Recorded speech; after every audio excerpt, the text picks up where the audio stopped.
তো ওই দারুণের মতোই লাগে। কই বুবু, সিঙ্গারা, কেক, বিস্কুট, চা এগুলি আসতেছে না কেন? শেফালি খালা আসছে। এই বয়সে বিয়া শাদী কইরা বাচ্চা কাচ্চার মা হয়ে যাইতি। তোমার বাবা তোমার জন্য যে ছেলে দেখছে, ওই ছেলের নাম হচ্ছে সায়েম। নেশা টেশা কেন করবো? তুমি আমার শালি হও না? দুলাভাই শালি মিলে একটা মস্করা করতেছিলাম। রায়হান নাকি নেশা করে? কি?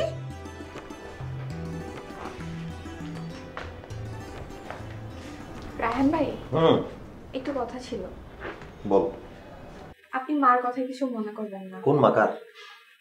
আমার মা রায়হান ভাই। আচ্ছা, হ্যাঁ, ওকে। আসলে বাবা মারা যাওয়ার পর থেকে মা এরকম করে, আপনি কিছু মনে করবেন না। কেন এরকম করে? বাবার তো অনেক ব্যবসা বাণিজ্য ছিল, তো বাবা অনেক লোন করেছিল, এটা আমরা জানতাম না। মারা যাওয়ার পর থেকেই চারপাশ থেকে এরকম লোনের জন্য প্রেশার দিচ্ছিল। এগুলার প্রেশারেই মা আসলে আচরণটা খিটমিটা হয়ে যায়। কিরকম আচরণ করেন? এই যে সবাইকে অযথা সন্দেহ করে, তারপর সবার সাথে খিটখিট করে কথা বলে, এরকমই। তুই তো ঝুমুর খুব গুছায় কথা বলতে জানিস রে ভাই। বাহ, থ্যাঙ্কস। আপনি কি করছিলেন? আমি একটু কাজ করতেছিলাম আর কি। কি কাজ? ব্যবসার কাজ। ও, ব্যবসা? আপনি ব্যবসা করেন? হ্যাঁ, করি। কিসের ব্যবসা? ই কমার্সের ব্যবসা। চিনিস ই কমার্স কি? বুঝিস? বলতো কি বুঝছিস? অনলাইনে কেনাকাটা। বাহ, তুই তো দারুণ মেয়ে, তোর তো মাথায় খুব আইডিয়া রাখিস তুই। আরে না না, আমি অনলাইনে অনেক কেনাকাটা করেছি, এজন্য জানি। বাহ, ভালো লাগলো শুনে যে বুঝছিস। আপনি কি বিক্রি করবেন? আমি ধরে যে ফলমূল, তরকারি, শাকসবজি এগুলো বেচবো। আপনার কাছ থেকে মানুষ এসব কিনবে? আর ঝুমুর তুই কি বললে? আশ্চর্য কথা, কেন কিনবে না আমার কাছ থেকে? তাহলে আপনি ব্যবসাটা দাঁড় করাতে পারছেন না কেন? দেখ, আমি অর্গানিক জিনিস বেচতে চাই মার্কেটে, বুঝছিস? তো অর্গানিক জিনিসের অনেক অভাব আশেপাশে, সবকিছুই ভেজাল। এই কারণে একটু আমার ব্যবসাটা দাঁড় করাতে লেট হয়ে যাচ্ছে, বাট দেখিস একদিন নিশ্চিত হবে ঠিকঠাক। পারবেন আপনি? আরে কিভাবে বুঝলি? তাই পারবো। আমি জানি আপনি পারবেন। খুব জানিস, যা, খুব বুঝছিস তুই।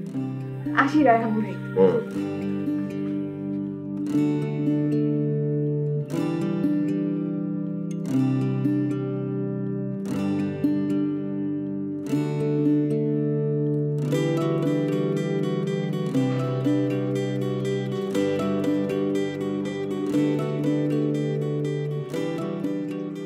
আচ্ছা, তোমরা দুইজনই আছো এখানে। আম্মা জানলে কিন্তু সামনের সপ্তাহে দেখতে দিচ্ছে। জি ভাইজান। ওর সাথে কি কোনো কথাবার্তা হচ্ছে? জি না, ওরকম ভাবে কথা হয়নি। কেন, ওরা কি তুই ভয় পাস? কথা সেটা না ভাইজান, আসলে পড়াশোনা শেষ না করে বিয়ে করতে চাচ্ছে না।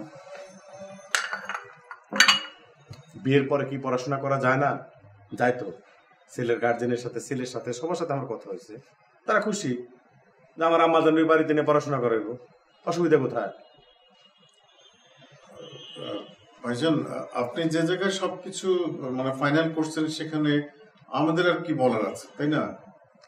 হ্যাঁ, তারপরেও তো তোমরা ওর মা বাবা, তোমাদের একটা ওপিনিয়নের, মতামতের দরকার আছে না? জি, তা অবশ্য আছে, কিন্তু আমরা আর কি বলবো ভাইজান, আমরা তো আপনার এখানে আশ্রিত।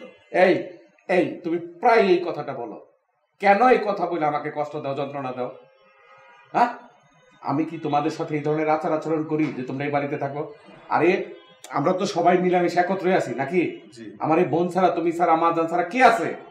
তোমাদের জন্য, আমার এই বোনটার জন্য আমি ঘর সংসার পর্যন্ত করলাম না। ভাইজান সরি, আমি অ্যাকচুয়ালি ওরকম কিছু মিন করে বলি নাই, আপনি কষ্ট নেবেন না প্লিজ। ওই টাঙ্কির চাবিটা দিত, আমি উপরে ছাদের উপরে যাবো।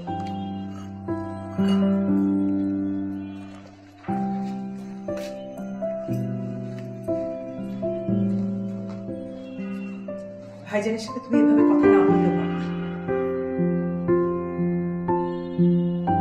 কি করবো, পঙ্গু মানুষ তো, তুমি আমার এই ফ্রাস্ট্রেশনের কথা বুঝবে না।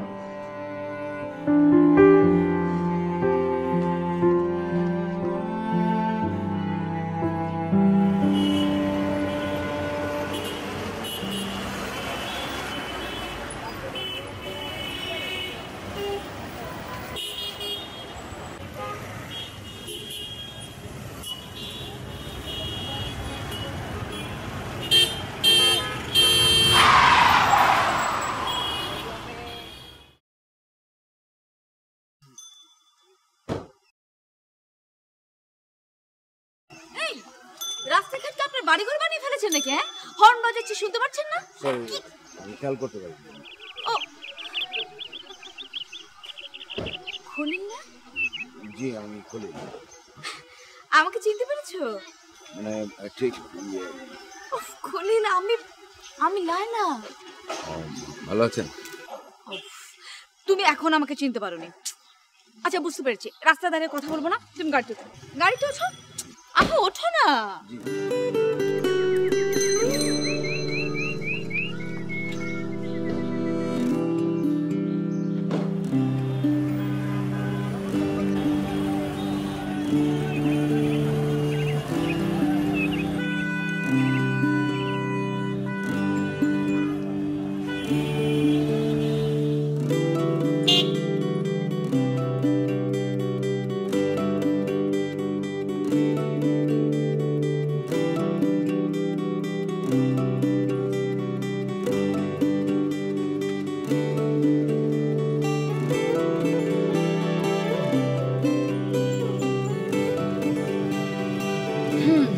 আমার আর কি গল্প, স্কলারশিপ পেলাম, আমেরিকা চলে গেলাম, সেখানে এক অন্য জীবন, অন্যরকম সংগ্রাম। তবে মনের ভিতরে একটা জেদ ছিল, কিছুতেই হার মানা যাবে না। তারপর তারপর আর কি, ফেরত এলাম দেশে, বাবার ব্যবসার হাল ধরলাম। সেখানেও একটা চ্যালেঞ্জ ছিল, বাবার ব্যবসা খুব একটা ভালো ছিল না, কিন্তু হার মানা চলবে না। সেখানেও একটা জেদ ছিল। আচ্ছা, তুমি সব সময় আমার মনের কথা বুঝে ফেলো কি করে বলো তো? না, ওই মনের মিল থাকলে বোঝা যায় আর কি। মনের মিল থাকলে বোঝা যায়, কিন্তু যে সময় তোমার সবচাইতে বেশি আমাকে বোঝার দরকার ছিল, সে সময় তো তুমি আমাকে বুঝতে চাওনি, নাকি ইচ্ছে করে বুঝতে চাওনি? এসব কথা এখন থাক লাইলা। থাকবে কেন? থাকলে তো চলবে না, আমাকে জানতে হবে যে মানুষটাকে আমি সবচাইতে বেশি ভালোবেসেছি, সেই মানুষটা যখন আমাকে সবচেয়ে বেশি জানার দরকার ছিল, বোঝার দরকার ছিল, তখন সে কেন বোঝেনি বা কেন বুঝতে চায়নি?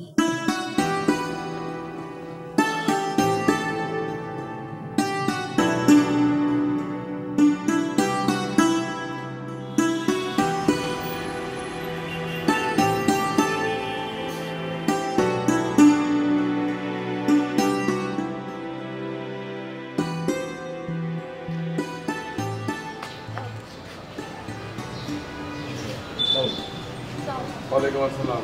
ওয়ালাইকুম আসসালাম। কি ব্যাপার? বলা নাই, কয়া নাই, হুট হাট করে ডাইনে দেখলে না, বাইরে দেখলে না, উপরে দেখলে না, নিচে দেখলে না, একদম বুটুর করে হান্দা গেলে বাড়ির ভিতরে, এটা তো ঠিক না। সরি, বুঝতে পারলাম না, আপনি এত দ্রুত কথা বললেন। দ্রুত কইলাম কই? দ্রুত কইলে তো তাহলে বুঝার তো কোনো উপায় থাকবো না। কেমনে এলে, কোন দিয়ে এলে, কার কাছ থেকে এলে, মানে কি ব্যাপার আইছো, এটা হলো দ্রুত। আমরা বাইরে টুলেটটা দেখে আসা, বাসা হরি টুলেট লেখা আছে তো কি হয়েছে? এত বড় একটা সুইচ লাইন আছে, টিপ দিতে মানুষজন দেরি হলে অপেক্ষা করতা, কথাবার্তা করে তারপর হান্দায় যেতে। মানে মানে টুলেট দেখে তার মানে কি বাসা ভাড়া নিয়ে বেড়াইছো? জি। হ্যাঁ হ্যাঁ, টুলের সামনে খারাপ হয়েছে, কি করবে? আমরা আসলে বাড়িওয়ালার সাথে কথা বলতে চাচ্ছিলাম, আপনি তো কি ব্যবস্থা করে দেবেন প্লিজ? ও, বাড়িওয়ালার সাথে কথা কইতে চাও? কি আমার দেখে কি মনে হয় না যে আমি বাড়িওয়ালা? হ্যাঁ, এই যে হ্যাঁ, সত্যের মতো দানবের মতো 5 তলা একটা খাড়িয়ে রয়েছে, এটা করতে গিয়ে হ্যাঁ তলে আর উপরে ওঠানামা করতে করতে বয়সে চাপ পড়ে গেছে, চামড়া গুছ পড়ে গেছে, চুল সাদা হয়ে গেছে। আসলে আমার বয়স হলো মাত্র 32, তাও এই বছর শেষ হইলে ডিসেম্বরে 32 পুরো হইব, আর এখন তো আমি করি নাই। সরি আঙ্কেল, আসলে আমি কিন্তু আসলে বুঝে গিয়েছিলাম আপনি বাড়িওয়ালা। ও এটা বলছিল আমাকে। কি হলো? আঙ্কেল আসলে আমরা বাসা ভাড়া নিতে এসেছি, আমাদের একটা বাসা দরকার। বাসা ভাড়া তো এমনি দেওয়া যাবো না, ন্যাশনাল আইডি কার্ড লাগবো। তোমরা যদি স্বামী স্ত্রী হয়ে থাকো, হ্যাঁ স্বামী স্ত্রী কাবিন নামার কাগজ লাগবো। ও আরেক কথা, ভালো কথাই তো কই নেই, তোমরা কি দুইজন নাকি আবার এটা আছে? না হ্যাঁ এখনো গুড, মানে সিঙ্গেল হ্যাঁ দুইজন, কোনো সমস্যা নাই, বাড়ি ভাড়া দিমো, কাবিন নামার কাগজ দিবা, ভোটার আইডি কার্ড আছে, না থাকলে তো জন্ম নিবন্ধন আছেই, সব আছে। তুমি তোমার মায়ের নিয়ে ফে, তুমি তোমার বাবারে নিয়ে ফে, তারা এসে বলবো, তারপরে ভাড়া দিব, কোনো অসুবিধা নাই। আমার নূর ইসলাম দিবে, তোমরা থাকবা, আমার তো কোনো সমস্যা নাই। সমস্যা আছে? না মানে আঙ্কেল হচ্ছে কি, ও ওর ফ্রেন্ডদের সাথে শেয়ার করে থাকতো, আর আমি আমার বাসায় থাকতাম। তো এখন আমরা বিয়ে করেছি, তো এই জন্য আমরা একসাথে বাসা ভাড়া নিই। বুঝলাম, তুমি এক জায়গায় এক দেশে থাকতো, ও আরেক দেশে থাকতো, না তোমরা দুজনে বিয়ে শাদী করছো, ভালো কথা। আমি তো না করিনি, বাড়ি ভাড়া দেবো, এগুলো নিয়ে বাড়ি ভাড়া দেবনি। আঙ্কেল আসলে আমাদের না না, এই মির্কি বেড়াবের মতো করে তো লাভ নাই, কোনো আমি করি। আসল ঘটনাটা কি এটা খুলে কও। আঙ্কেল আমরা ফ্যামিলির বাইরে বিয়ে করেছি, বাসায় কেউ জানে না। এটা খুব অন্যায় করছো, এটা গুরুতর অপরাধ, এই অপরাধের শাস্তি হওয়া উচিত। তাই শোনো, বাবা মারে কষ্ট দিলে কেউ কোনো দিন বড় হইতে পারে না, পারে তাদের না জানিয়ে তোমরা বিয়ে শাদী করছো কেন? আঙ্কেল আমাদের কোনো উপায় ছিল না, আমি ওকে অনেক ভালোবাসি, আর আমার ফ্যামিলি ওকে মেনে নিচ্ছিল না, এই জন্য আমাদের এটা ছাড়া আর কোনো পথ ছিল না। এক কাজ করো, হাত নামো, তালি দাও, দাও তালি দাও, আর তালি দাও। হ্যাঁ গুড, কারণ প্রেম করে মানে ভালোবাসা দুইজনের মধ্যে হয়েছে, তাই না? বিয়ে করছো, কোনো সমস্যা নেই। সোজা 2 তলা 3 তলা আমার ফ্ল্যাট খালি আছে, দেখবা যেটা ভালো লাগে ওইটাই আমি ভাড়া দেবো। 10,000 টাকার ফ্ল্যাট 8,000 টাকায় দেবো। কারণটা কি জানো?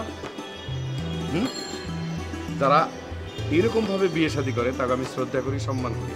তোমাকে দুইজন না, এরকম যদি 10টা লোক আসে, 10 জন কাপল আসে, আমি ভাড়া দেবো। যাও গো।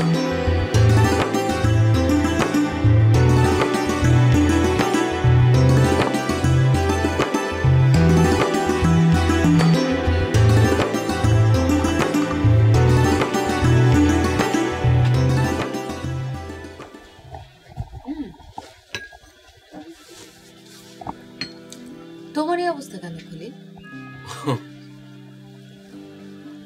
সংসারের ঘানি টানতে টানতে।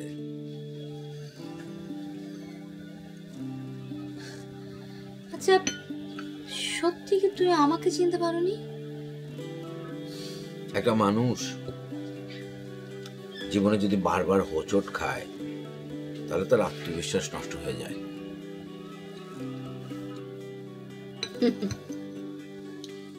তাই বলে তুমি কাছের বন্ধুকে চিনতে পারবে না?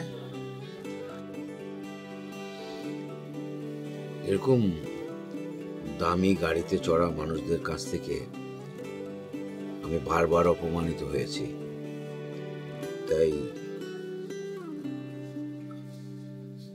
বিশ্বাস করতে কষ্ট হচ্ছিল। এনিওয়ে, তোমার কথা বলো, আমার কথা বাদ দাও। আমার অবশ্য তোমার মতো মনের জোর ছিল না। এড়িয়ে যেতে চাইছো? না লায়লা, বাবা হঠাৎ করে মরে গেল, পুরো সংসারের দায়িত্ব এসে পড়লো আমার কাঁধে। এদিকে শুনলাম তুমি স্কলারশিপ পেয়েছো, তখন কোন মুখে তোমার সামনে গিয়ে দাঁড়াই? তাই বলে তো তোমার জীবন থেমে থাকেনি। তুমি তো ঠিকই বিয়ে করেছো, বাচ্চার বাবা হয়েছো, তাই না? চুপ করে আছো কেন? উত্তর জানা নেই, তাই না? নাকি উত্তর দিতে চাইছো না? তোমরা ছেলেরা ভীষণ রকমের হিপোক্রেট। যেই দেখলে যে আমি স্কলারশিপ পেয়েছি, আমেরিকা যাব, তখনই মনে করলে যে না, এই মেয়েকে বিয়ে করলে সে তো কোনো সংসার করবে না, আর ওকে তো কন্ট্রোল করা যাবে না। হ্যাঁ, ও তো তোমার কোনো কথাই শুনবে না। কি ঠিক না? এই মেয়েকে বিয়ে করলে সংসারের কোনো কাজই করবে না, এমনকি তোমার বুড়ো মার সেবাও করবে না।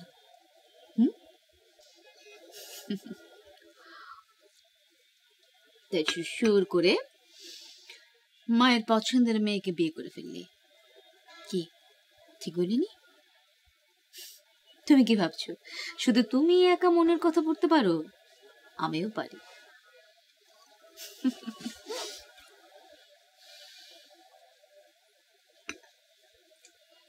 তোমার বউ তোমার মার সেবা করে, তাই না?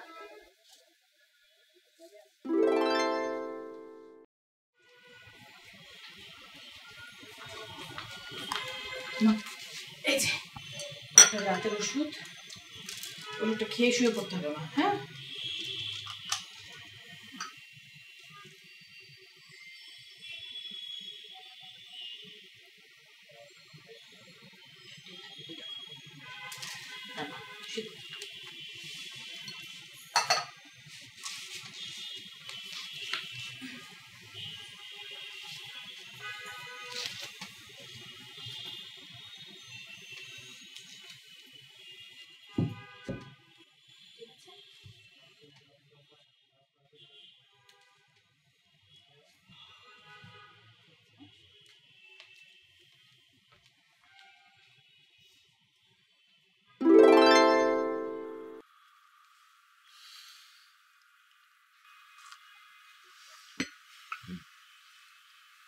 করে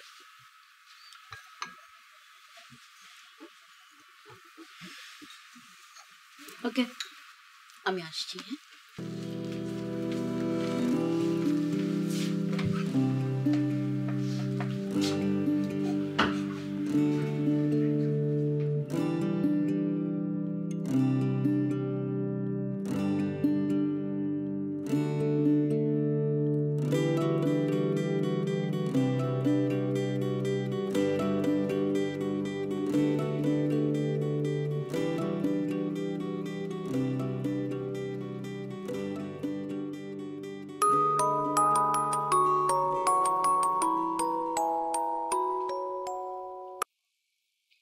হ্যালো, হ্যালো, কে? এই আপনি এত অহংকারী কেন? সরি, আমি আপনার কথা কিছুই বুঝতে পারছি না। সরি মানে কি? আপনি আমার কথা বুঝতে পারছেন না? আমি কি হিব্রু ভাষায় কথা বলছি যে আপনি আমার কথা বুঝতে পারছেন না? আরে আপনি কে? আপনার পরিচয়টা একটু জানতে পারি? আর আপনি আমার নাম্বারটা পেয়েছেন কোথা থেকে? আমার কাছে আপনার একটা সিভি এসেছে। যতদূর মনে পড়ে আমি তো জবের জন্য কোথাও অ্যাপ্লাই করিনি। আপনাকে জবের কথা কে বললো? বিয়ের জন্য সিভি? আপনি বিয়ের জন্য সিভি দেননি?